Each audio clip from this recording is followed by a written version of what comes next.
Okay, today we're just going to do a quick demo on adding animations to our medias. Here we have a story with several images in there, and you can see they're transitioning between each other with a fade animation. This is default, but we can go in there and change them anytime per media. So we'll select our first media, and on the side here you see there are settings. There are a variety of things we can do, but for this video we're just going to focus on animations. So we'll go into animations and we'll select different ones for each one of these. So let's try slide up,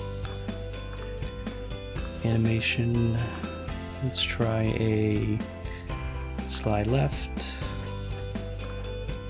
and then I'm just going to randomly pick ones now so that we can see how they work.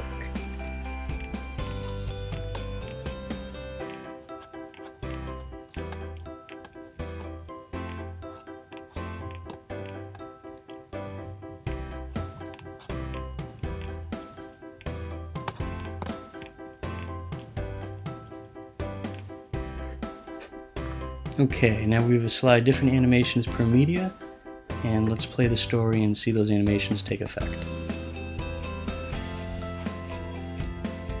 And there you have it. Each one of our medias in our stories have a different animation attached to it. The transitions are fully customizable. Well, I hope you enjoyed this demo, and thank you for using Display.Stream.